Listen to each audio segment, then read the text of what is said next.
Friends welcome to yet and read coding blog. और आज को शुरू करने से पहले मैंने सोचा थोड़ी सी ज्ञान की बातें कर लेते हैं, क्योंकि काफ़ी टाइम हो गया कि मैंने कुछ ज्ञान की बातें की नहीं है ना, जो मैं बेमतलब का ज्ञान बीच बीच में कुछ वीडियोस में डालता हूँ। तो आज का जो ज्ञान है वो एक्चुअली है तो बीइंग अबाउट ओवर ऑप्टिमिस्टिक। सो ऐसा क्यों है, मतलब this is a very subjective matter. आपकी धारणा अलग हो सकती है, मैं बारी पहले ही ये मैं बता देता हूँ, क्योंकि उससे पहले लोग बोले भाई ये तो डिमोरलाइज कर ले, है ना। तो देखिए, मेरा पॉजिटिव रहने से कोई इशू नहीं है, पॉजिटिव रहना चाहिए इंसान को। Being over positive is something where I have issue, like being over optimistic. देखो, जब आप ओवर ऑप्टिमिस्टिक होते हो ना, तो कहीं ना कहीं आप एक बड़ी पिक्चर को मिस करना शुरू कर चुके हो, क्योंकि you are not taking judgement on the basis of facts and data. You are taking that judgement on the feeling of your gut. होती है, ऐसा बात नहीं है कि गट फीलिंग नहीं होती, कुछ चीज़ों को लेकर गट फीलिंग होती है और it works for some people as well. पर दुनिया में 7 बिलियन लोग हैं, सब लोग ही गट फीलिंग के साथ चलने लग पड़ते हैं, तो 7 बिलियन के 7 बिलियन लोग चंगा चंगा अच्छा अच्छा होते हैं ना। फिर वैसा नहीं होता। That's not how life works, correct. तो मेरा ये मानना है, जब लोग ओवर पॉजिटिव या ओवर ऑप्टिमिस्टिक होते हैं, they don't weigh out the things they should have been. समझ रहे हो मैं क्या बोलने की कोशिश कर रहा हूँ? Like either you over expect something, either you didn't analyze the stuff which you are going to do properly and you took a wrong decision, and then it impacted you back। मतलब ये मेरा मानना है। आप positive रहो, पर always weigh out the things and then take the decision, है ना। और लाइक यही है कि क्या कहते हैं, कहीं ना कहीं जो लोग हैं, मेरे को ऐसा लगता है कि वो ब्रांडिंग करके बहुत ज़्यादा बोलते हैं कि भाई पॉजिटिव रहा करो, अच्छा होगा, ये होगा। मतलब भाई मैं तो पूरा पॉजिटिव हूँ, ऐसे ही होगा, मतलब ऐसे ही चल जाएगा, ये आगे जाके ऐसे ही होना है। Being positive is okay, being driven in the emotions of being positive is a totally different thing. ये दोनों अलग चीज़ें हैं। आप पॉजिटिव हो, आपने फैक्ट्स एंड डेटा डाला है चीज़ों के ऊपर, गट फीलिंग भी है, दैट इज अ डिफरेंट। आप भाई सिंपल सोल गट फीलिंग, भाई आगे यही होने वाला है क्योंकि मेरे को ऐसा लगता है, ऐसा वो वो एक्चुअली ओवर ऑप्टिमिस्टिक की भी बाहर वाली डेफिनेशन में जाना चाहिए, क्योंकि वो बेवकूफ़ी के बराबर है अगर आपने डेटा और उसके ऊपर फैक्ट और रिसर्च नहीं किया। देखो, एक्सेप्शंस तो होते हैं, पर what I am trying to say is, सब लोग बोलते हैं कि सुबह 5 बजे उठोगे, 5 बजे उठ के काम करोगे तो तरक्की मिलती है। मिली भी है लोगों को। What is the count? दुनिया में 7 बिलियन लोग हैं, कम से कम मान लेते हैं कि 2 बिलियन लोग उठते होंगे सुबह 5 बजे, and I am pretty much sure कि वो 2 बिलियन लोगों में से कुछ चुनिंदा लोग ही हैं जिनको हम लोग जानते हैं कि वो लोग सक्सेसफुल हैं। The fact, the data tells everything. Fact और डेटा ये भी बताता है कि हम लोग को क्वेश्चन सॉल्व करना है, तो पॉजिटिव रह के हम लोग क्वेश्चन सॉल्व करने ही जाते हैं। उम्मीद करते हैं कि हम लोग आज का क्वेश्चन कर पाएंगे और देखते हैं कि कैसा क्वेश्चन है। Without wasting much time, let's jump into this coding session and see what's the challenge for us today।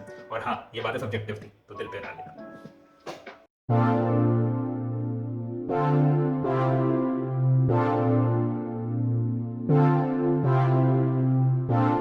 Hi friends, I am back from my coding session. और जो आज का क्वेश्चन था उसका नाम था सॉर्ट लिस्ट। सॉर्ट लिस्ट यानी कि आपको लिंक लिस्ट गिवन है और आपको लिंक लिस्ट को सॉर्ट करना है। तो देखो, इस क्वेश्चन को काफ़ी तरीके से कर सकते हो। बबल सॉर्ट मारना है, बबल सॉर्ट मारो। तुम्हें प्रायोरिटी क्यू यूज़ करना है, प्रायोरिटी क्यू यूज़ कर लो। तुम्हें वैल्यू स्वैप करके सॉर्ट करना है, वैल्यू स्वैप करके सॉर्ट कर दो, कुछ भी करो, ठीक है। ये सब मैंने जो अप्रोचेस बताई हैं, ये सब इंटरव्यूअर एक्सेप्ट तो नहीं करेगा। कुछ कर लेते हैं तो बात अलग है, लेकिन ज़्यादातर नहीं करने चाहिए। हम लोग जो मैंने किया है, हम लोग आज को वो डिस्कस करते हैं। मैंने किया है भाई मर्ज सॉर्ट लिंक लिस्ट के ऊपर, क्योंकि लिंक लिस्ट के मैंने, तो आपको अगर उसको सॉर्ट करना है तो मर्ज सॉर्ट लगेगा। कोई इंटरनल डेटा स्ट्रक्चर यूज़ नहीं हुआ, इसका मतलब आपको खुद एल्गोरिथम लिखना है और इंटरव्यूअर यही आपसे एक्सपेक्ट करेगा। तो ठीक है भाई, नॉर्मल मर्ज सॉर्ट तो मतलब आपको पता ही है, वो एक ट्री बनता है 4 2 1 3, जैसे ये एग्जांपल है, मान लेते हैं ये एरे है, तो आपको पता है कि ये 4 इसकी लेंथ है।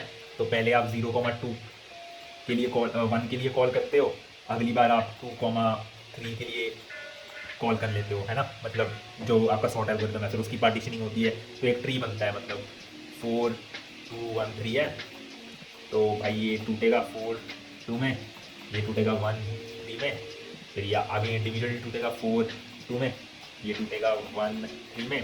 फिर आपका मर्ज एल्गोरिथम कॉल होता है, ये होगा 2, मतलब ये ऐसे देगा 2 4, ये आपको देगा 1 3। फिर इंटू का मर्ज एल्गोरिथम कॉल होगा, तो ये आपको देगा 1 2 3 4, ठीक है। तो ये मर्ज सॉर्ट ऐसे चलता है, ये हमें पता है। लेकिन लिंक तो यहाँ पे बात ये होता है कि मिडल एलिमेंट वहाँ पे पता होता है, एन पता होता है, मैं मिडल एलिमेंट को n/2 करके कैलकुलेट कर सकता हूँ भाई, स्टार्ट माइन, या फिर मैं क्या कहते हैं start plus n minus start by 2 करके भी कर सकता हूँ, या फिर n plus start by 2 simple भाषा में वैसे करके भी कैलकुलेट कर सकता हूँ। और फिर मैं स्टार्ट कॉमा मिड -1 के लिए कॉल कर लूँगा और मिड +1 कॉमा एंड के लिए कॉल कर लूँगा अपने मर्ज सॉर्ट को, तो वो चलता रहेगा। लेकिन लिंक लिस्ट में कैसे करें? तो देखो लिंक लिस्ट का फंडा सिंपल है, जिसने मिडिल एलिमेंट निकालना सीखा है लिंक लिस्ट का इफेक्टिव तरीके से, तो वो इजीली कर लेगा इसको, क्योंकि यहाँ पे मिड निकालने का जो स्कोप है वो ये है कि भाई फास्ट और स्लो पॉइंटर ले लो, जब आप और दोनों हेड से शुरू होंगे, जब आपका फास्ट पॉइंटर इधर है तब आपका स्लो पॉइंटर मिडिल पे हो। यही फंडा है क्वेश्चन का, और कोई फंडा नहीं है। ठीक है, तो ये हो गई बात है। तो भाई ये तो पता लग गया। तो आप एक चीज़ देख रहे हो, आपका हेड अभी 4 पे है, मिडिल आपका 2 पे है, तो आपको क्या करना है, आपको कुछ करना नहीं है एक्चुअली।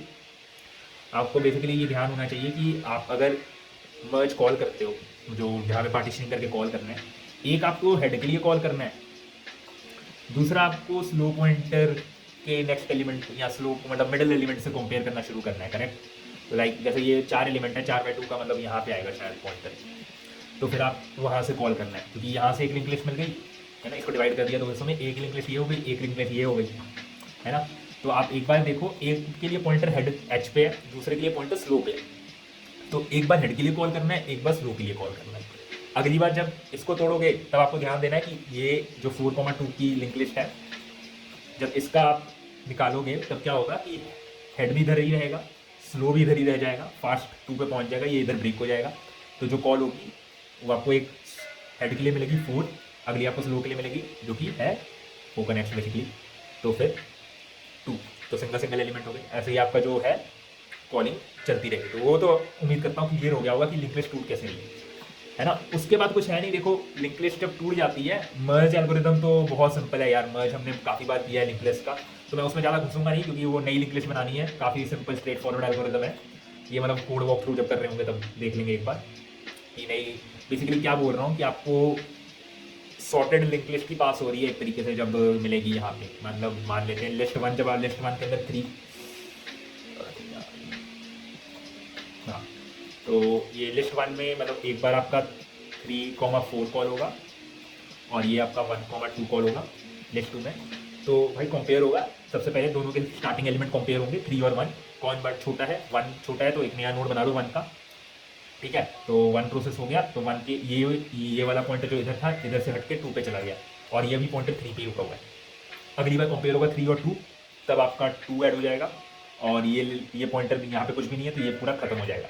तो अब ये वाला जो केस है, क्योंकि यहाँ पे दोनों पॉइंटर चेक हो रहे थे, ये तो चलेगा नहीं। फिर हम लोग चेक करेंगे क्या कोई एक्स्ट्रा एलिमेंट बचे थे, तो हम लोग चेक करेंगे क्या कोई एक्स्ट्रा एलिमेंट PTR1 पॉइंटर 1 के लिए बचा था, तो ये वाला ब्लॉक चलेगा पहले। तो पॉइंटर 1 तो खत्म हो चुका है, हमने देखा, तो वो एग्जीक्यूट होगा नहीं, करेक्ट। तो और 3 और 4 अभी तक प्रोसेस हुए नहीं है, करेक्ट। ये तो PTR1 हमारा पूरा ट्रेवल्स हो चुका है, PTR2 अभी ट्रेवल्स नहीं हुआ है।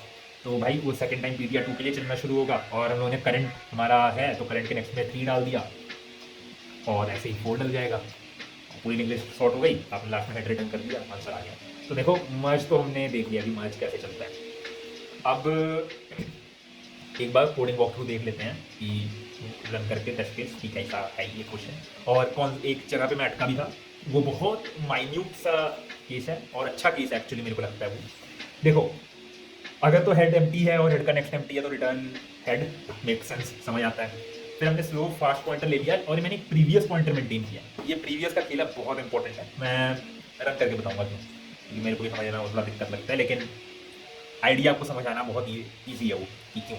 देखो अब ये लिंक लिस्ट है, ये क्या करती है, जब फास्ट एंड में पहुंच जाता है स्लो मिड में होता है, करेक्ट, ये हमने जानते हैं ये चीज़।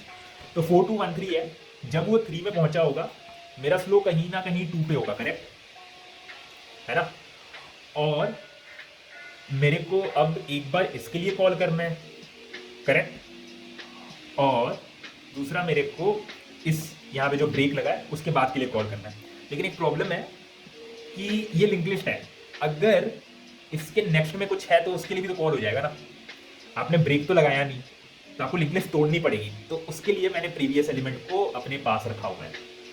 तो हम लोग क्या करेंगे, करते जाएंगे, जैसे ही मिड एलिमेंट तक पहुंच गए, सब लफड़ा मतलब वो हो गया कि भाई मिड एलिमेंट में पहुंच गए हैं, तो आप क्या करोगे, प्रीवियस के नेक्स्ट एलिमेंट में नल पुश कर दोगे, ताकि वो लिंक लिस्ट सेपरेट आउट हो जाए, उसका कोई कनेक्शन ना रहे, और जब आप नेक्स्ट रिकर्सिव कॉल करोगे आप, नहीं तो ये इन्फिनाइटली चलता रहेगा, ये कभी खत्म ही नहीं होगा सीक्वेंस भाई, क्योंकि आपका जो हेड पॉइंटर है वो हमेशा कहीं ना कहीं बोलेगा अभी भी एग्जिस्ट कर रहा हूं मैं, कभी नल तक पहुंच ही नहीं पाएगा इस केस में।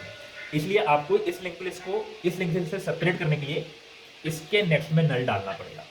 एक बार ये हो गया, तब ये लिंक लिस्ट अलग हो गई, खाली 4 2 रह गया, और ये लिंक लिस्ट सेपरेट हो गई, वो खाली 1 3 रह गई। ये उम्मीद करता हूँ आपको समझ आ गया होगा। सिमिलरली जब आप क्या कहते हैं 4 और 2 को प्रोसेस कर रहे होगे, तब आपको क्या करना है, 4 के नेक्स्ट में नल डालना है, एक बार कॉल होगा, और फिर 2 के नेक्स्ट में नल, क्योंकि 2 के नेक्स्ट में ऑलरेडी नल है, तब जाके कॉल होगा। ठीक है, तो उम्मीद करता हूँ कि आप समझ रहे होंगे कि आपको ये लिंक लिस्ट प्रॉपर तोड़ने के लिए हमेशा यहाँ पे प्रीवियस के मैप करके चल रहे हैं, क्योंकि स्लो हमेशा एक आगे बढ़ चुका होगा, तो करंट जो मिड एलिमेंट है, मिड एलिमेंट के नेक्स्ट को नल करना जरूरी हो जाएगा वहाँ पे, ताकि आप अपने रिकर्शन को इन्फिनाइट टाइम ना एग्जीक्यूट कर पाओ। तो ये लॉजिक है, इसलिए यहाँ पे ये जो छोटा सा टेस्ट केस है, इसकी वजह से थोड़े बहुत लफड़े हो जाते हैं, और अगर आप मेरी फास्ट कोडिंग देखेंगे तो आपको पता लगेगा कि लफड़े तो हुए थे मेरे को ढूंढने में टाइम लगा था थोड़ा सा, लेकिन इसलिए क्योंकि वो लिंक लिस्ट, ये जो रिकर्शन है इन्फिनाइट टाइम चलता रहेगा, तो और इनको अलग अलग लिंक लिस्ट की तरह ट्रीट करना है, इसके लिए ही यहाँ पे प्रीवियस के नेक्स्ट में आपको नल डालना जरूरी है, ताकि वो एग्जीक्यूट ना कर पाए। फाइनली एक बार आपने वो कर दिया, तो फिर क्या कहते हैं आप, अब वही हमने जैसे कि डिस्कस किया, एक बार हेड के लिए, एक बार स्लो के लिए कॉल होगा, अगली बार हेड और स्लो इधर आ जाएंगे, और इसके यहाँ आ जाएंगे, इसके यहाँ आ जाएंगे, तो ऐसे मेरा कॉल होगा। और जब आपकी लिंक लिस्ट निकलेगी तब आप मर्ज एल्गोरिथम कॉल करोगे। मर्ज एल्गोरिथम कैसे चलता है वो हमने ऑलरेडी देख लिया। तो बेसिकली पहले आप जो L1 आएगा आपके पास, वो सब सिंगल एलिमेंट तो आ ही गए हैं, तो सबसे पहले एक 2,4 1,3 कॉल होगा, फाइनली ये आपको सॉर्ट करके 1,2,3,4 रिटर्न करेगा। ठीक है, काफ़ी देखो जेनरिक क्वेश्चन है, मतलब पूछा भी जाता है और बेसिक क्वेश्चन है, कॉलेजेस में भी बहुत करवाया जाता है, तो आपने ये किया ही होगा उम्मीद करता हूँ, है ना। और आज के लिए काफ़ी ज्ञान भी हो गया, क्वेश्चन भी हो गया, तो बस आज के लिए बस इतना ही। उम्मीद करता हूँ आपको ये अच्छा लगा होगा। Do like and subscribe, fast coding attach है, देख लीजिएगा, मैं आपको कर लेता हूँ या